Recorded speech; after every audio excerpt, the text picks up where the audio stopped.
Immigration has been a political firestorm for Americans during the past year. Are immigrants stealing jobs from Americans, or are they a vital ingredient in the U.S. economy? Europeans have also struggled with immigration, but their problems have centered around social and cultural integration as much as economics. Coming up next on Great Decisions, Crossing Borders, a look at international migration. In a democracy, agreement is not essential, but participation is. Join us as we discuss today's most critical global issues. Join us for Great Decisions. Great Decisions is produced by the Foreign Policy Association, inspiring Americans to learn more about the world. Funding for Great Decisions is provided by the Star Foundation, the Morse Family Foundation, the William and Karen Tell Foundation, and U.S. Trust. And now from our New York studios, here is Ralph Beglatter. It was called a National Day of Action in the United States. Hundreds of thousands of illegal immigrants and their supporters, mainly from Mexico and South and Central America, took a day off work and marched through the streets of at least 140 American cities. They were rallying against legislation aimed at sending many of them back across the border. Many called the day an unprecedented show of support for immigrants some think shouldn't even be here. In the poor suburbs of Paris, riots and the burning of cars not only signaled the discontent of poverty in Europe, but also highlighted the alienation from mainstream society many immigrants feel. Alienation is also rampant in large sections of London, where Muslim immigrants have raised thoroughly British families. Western Europe, notably including France, Britain, and Germany, struggles to integrate huge immigrant populations from the Middle East and North Africa. As Muslim immigrant communities in Europe become isolated, others fear they are becoming more radical, possibly forming a fifth column in Europe for terrorist groups like Al-Qaeda. Transit bombings in London and Madrid have only heightened these fears. Just as in the United States, politicians in Europe have found there are no easy answers, and population migration in Africa and Asia pose similar challenges. According to the United Nations, the world immigrant population stands at 191 million people. Many are fleeing war, poverty, famine. Others are victims of human trafficking, a modern-day slave trade. Some simply seek new opportunity. On this edition of Great Decisions, what are the challenges facing immigrant populations around the world? And what are the costs and benefits these populations offer their host countries?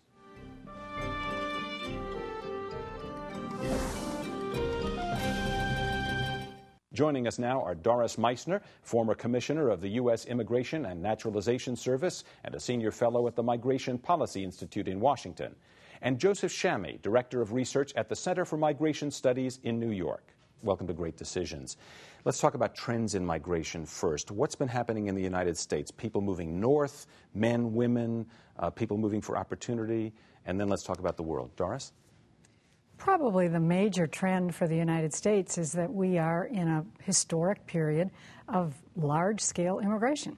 It's been going on for 10 or 15 years, and it is tied to globalization and tied to the aging of the society. Aging of the U.S. Of the U.S. population, so exactly. We need younger people to do... So younger people are coming to do the work, although the immigration actually is both low-end and high-end immigration. That is quite a good match, really, with the needs in our labor market. But the fascinating thing about it, I think, is that the public doesn't really see it that way. The public is very concerned about illegal immigration, which is very important, and it's a problem, but it's only one element of the immigration that's taking place in the United States today. Doris, and this is a trend worldwide. Let's talk to Joe for a second about what's going on elsewhere in the world. Same kind of problem, aging populations, people looking for work, people looking for people to do the work? Well, the aging of the population is not really a problem. It's a demographic circumstance. It's actually a success story. Limiting fertility has basically brought about an aging of the world population. As a consequence, though, in some countries, the fertility rates have come very low, below replacement, so that their labor forces are projected to decline if they're not declining now. So now you have a demand for immigrants and labor, and that's what's happening all over the world. You have it in Europe, migrants moving across the region from Eastern Europe to Western Europe. You have them from North Africa coming in, Africa and Asia into Europe, as well as Southeast Asia movements going on, as well as the Persian Gulf. There's a great movement of people around the world.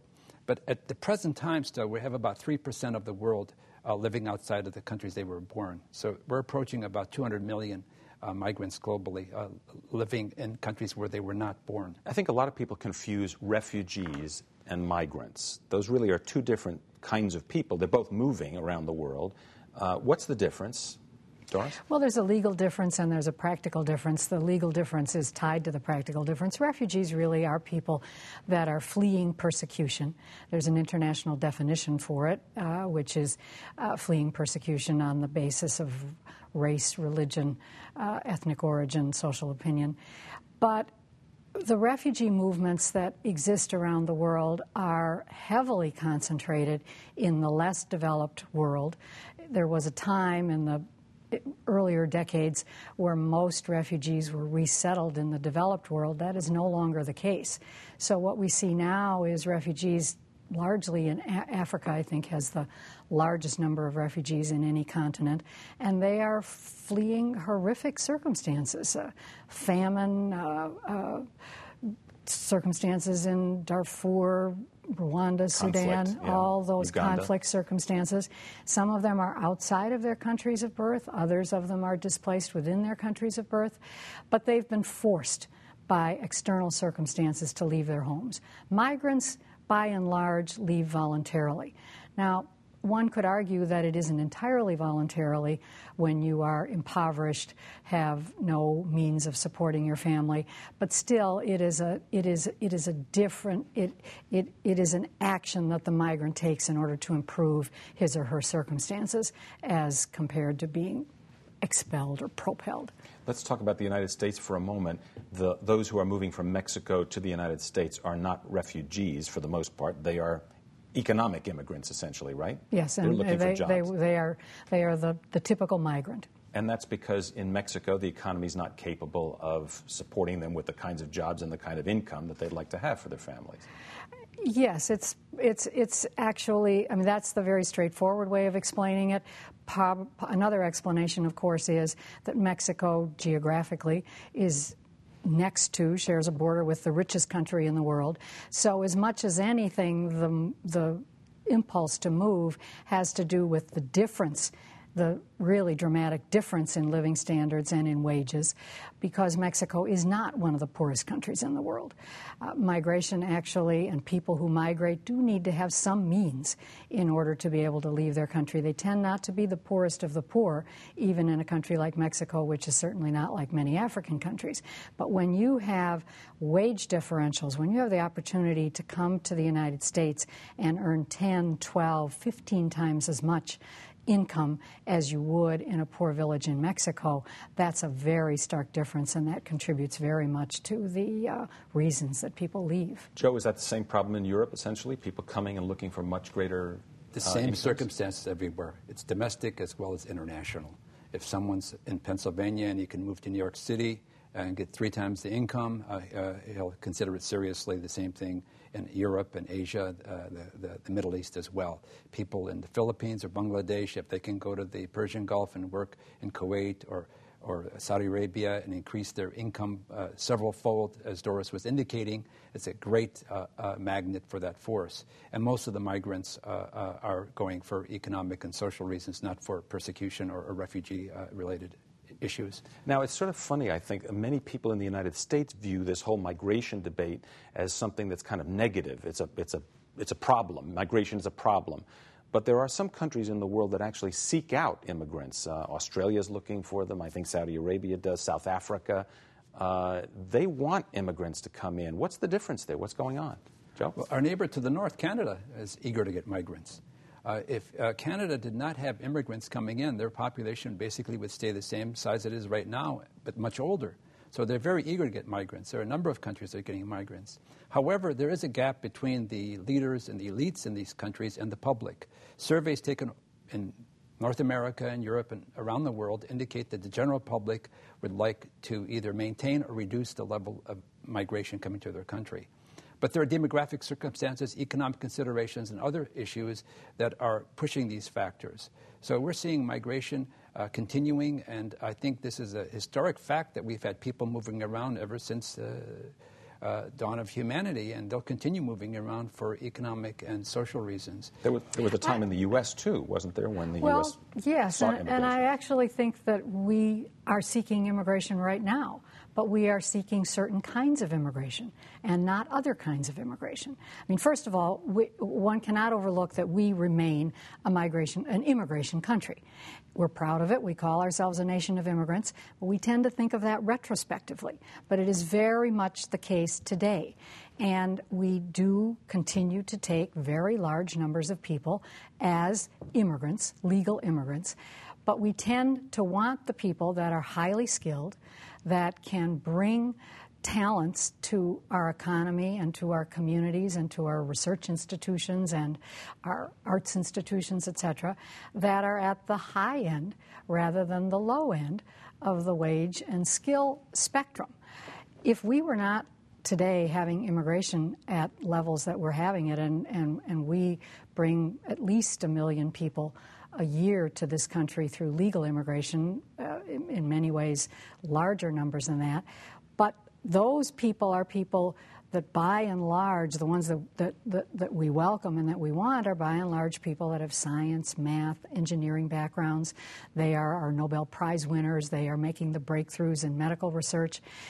But we tend not to think of that in any way. We don't think of that as a problem. We think of that as one of the things that continues to keep America at the cutting edge of technology and innovation around the world. Actually, the mirror image of that is a problem for other countries.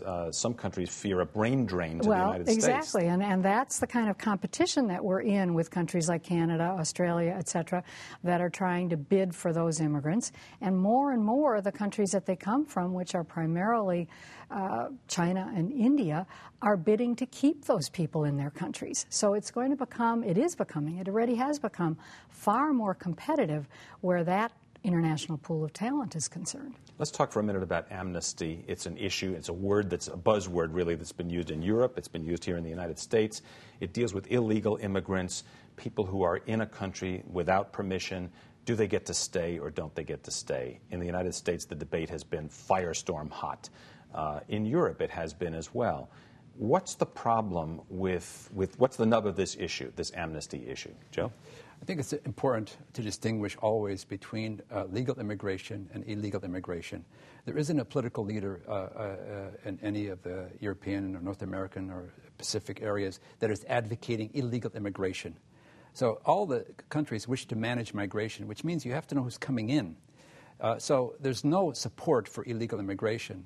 The issue in the U.S. right now is we have a large number, around 12 million, people who have come in here without authorization. They've overstayed or they've come in illegally.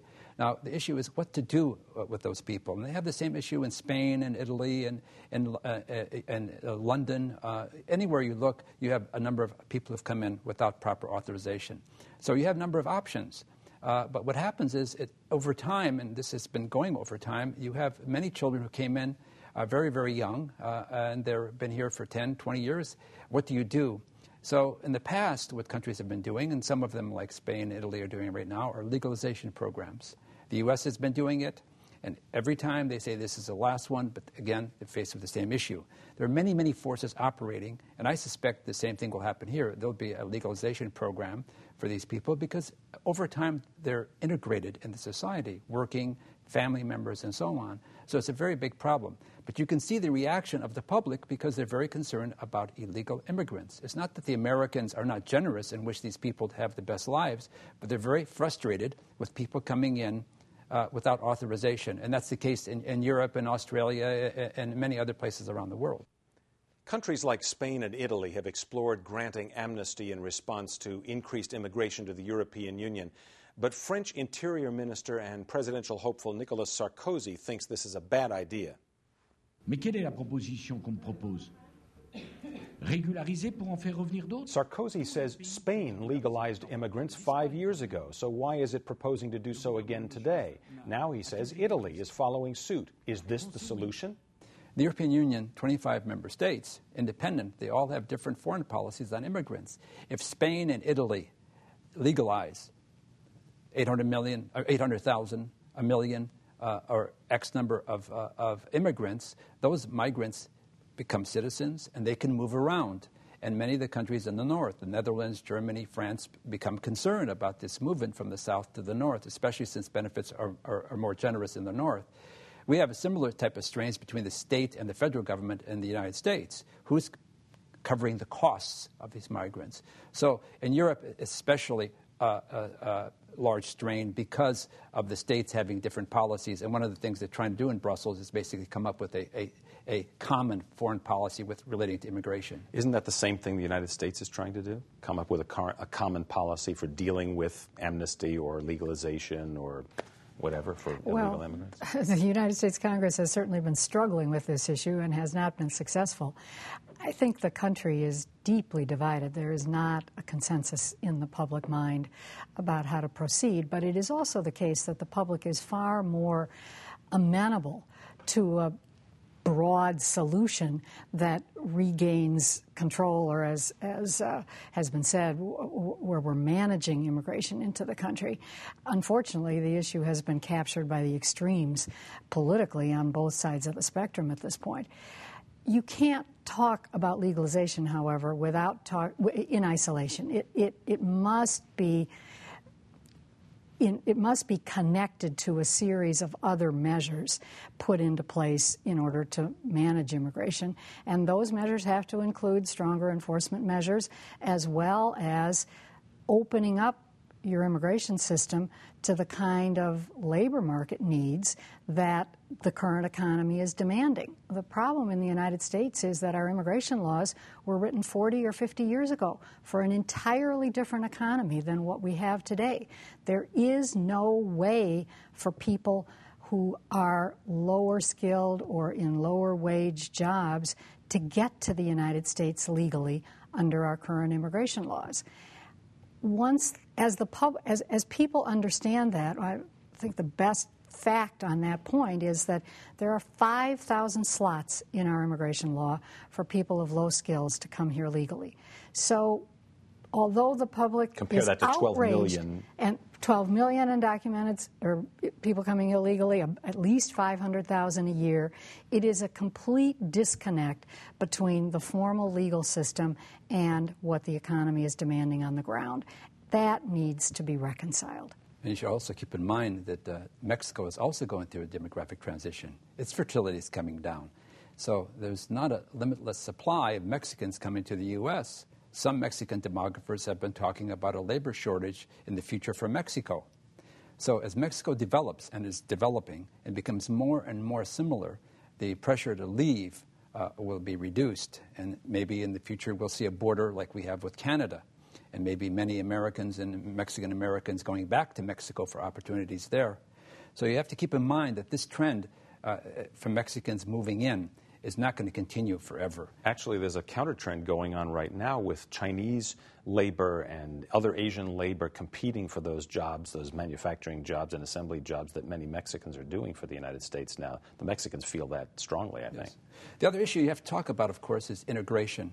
Even if you stopped immigration today everywhere, you have a large number of people coming from abroad living in these countries, and their children and their grandchildren have to be integrated fully. Human rights, economic issues, and how to deal with this thing. And we're seeing in Europe and other places that there are stresses and strains, especially since many of these people are coming from areas that are very different from the culture that they're now living in. And this isn't just a theoretical problem for these governments. I mean, it has practical effects within their countries. We've seen the riots, we've seen the explosions in Britain, but it also has the side effect, if you will, of making people feel discontented. They go out and perform what we call terrorist acts around the world, not just in the countries themselves. That's exactly correct. It's important to keep in mind that the large majority, overwhelming majority, are hardworking, decent people. There's a small group. But the challenge comes in is that their offspring become frustrated. The immigrants themselves are working, but their children, when they are born in those countries, begin to see the discrimination and the lack of opportunities, and they will have difficulties integrating into society. And this possibly could happen in the United States as well. With the immigrants coming in now, especially the low-skilled, their children are going to become educated and want to have prominent positions and good jobs in the U.S., and we have to have opportunities for them. Similarly, for the British, the French, the Spanish, the Italians, the Germans, we'll have to permit opportunities for these citizens to become fully integrated within the society, economically, socially, and politically. They have to run for office. They have to be able to participate and have their views shared in those societies. I want to talk about a couple of things we haven't touched on yet. One of them is there's a substantial money flow that goes from countries that harbor migrants, whether illegal or legal, who send enormous sums of money back home to their own countries, supporting their own economies and their families and so on. How big is that? How big is that for the United States? How big is it for other countries in the world? It's enormous. It's absolutely enormous. It's at a level now where the World Bank calculates this as one of the major flows of revenue streams around the world. Exactly. And in the case of the United States and Central America and Mexico, for Mexico, for instance, remittances that are returned to Mexico is now the second largest source of foreign exchange in Mexico's economy, with oil being the first. So it's very much a biggie. But for countries like El Salvador, for instance, although a smaller country and a smaller economy, it's even more important than that, because they are even more dependent on this relationship between migrants earning in the United States and their viability as an economy, because they are small and because of the percentages of people. So this has now become really a structural interdependence among countries like the United States and its major migrant sending sources of migrant labor. Joe? Internationally also, the Philippines, Bangladesh, many African countries are dependent on the remittances coming from their overseas workers. Where do Filipinos work, for example? A large number in the Persian Gulf, a large number coming into Europe. Filipinos are very well represented in the U.S., but the difference is in the U.S. they come to work and often become citizens. In the Persian Gulf region and in many parts of Asia, they return after a number of years working in those areas.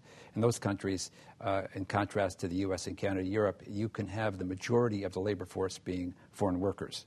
So in those countries, they do not see these people as immigrants, but mainly as workers who are coming for a fixed period of time. A number of countries keep them in for 4 or 5 years and then rotate them. So these countries are very, very dependent and are creating ministries to deal with overseas workers, because it's a huge revenue. Totally, it exceeds all overseas development aid combined. So it's a large flow. So you can understand why countries are interested in having their citizens go abroad and send remittances back. You know, there's another distinction. We talked earlier about the distinction between refugees and migrants. There's another one that I'd like to bring out here as we get to the end of the program, and that is trafficking in migrants and smuggling of migrants. And that's a little distinction as well. There are people in this world who actually traffic, who do business in the trade of people for labor, for sex, for other kinds of abuses. How big a problem is that? It's a terrible problem. It's very, very widespread, and the more that countries have unrealistic controls that make it more and more difficult for migrants to come to the country when, in fact, there are jobs there and work to be done, the more that creates incentives for trafficking. So the abuse that takes place in trafficking and in smuggling, the amounts of money are very, very large, and it's a growing element of international criminal activity that needs to be of concern to all countries. Joe, a lot of countries are resistant to having, let's say, the international community, the UN or something, impose a series of regulations on this. Why? Many countries are against having any kind of international norms or rules or binding because it infringes upon their sovereignty. All countries want to be sovereign with respect to international migration. In 1994, when we had the International Conference on Population and Development in Cairo, that was one of the big stumbling blocks. It's taken over 16 years to have an international meeting at the General Assembly to discuss international migration and development. But there is a consensus with regard to trafficking and smuggling. The international community is united in that front. They want to manage migration. They want to be able to regulate it and determine who's coming and so on. But they don't want to go necessarily on having rules and regulations and norms for individual countries. We're getting progress, though. There are regional meetings in the Western Hemisphere, in Europe and Africa and in the South Pacific, having discussions among the regional groupings of countries, and I think we're making progress in this area. Joseph Shammy, Director of Research for the Center for Migration Studies, thanks very much for being with us on Great Decisions. And Doris Meissner, former U.S. Commissioner of Immigration and Naturalization Service, and now with the Migration Policy Institute. Thank you as well. And thank you for joining us on Great Decisions 2007. I'm Ralph Begleiter. To learn more about topics discussed on Great Decisions, visit our website at www.greatdecisions.org. To order a copy of the Great Decisions Briefing Book, a DVD set of this series, or to join a Great Decisions discussion group in your area, contact the Foreign Policy Association. Funding for Great Decisions is provided by the Star Foundation, the Morse Family Foundation, the William and Karen Tell Foundation, and U.S. Trust.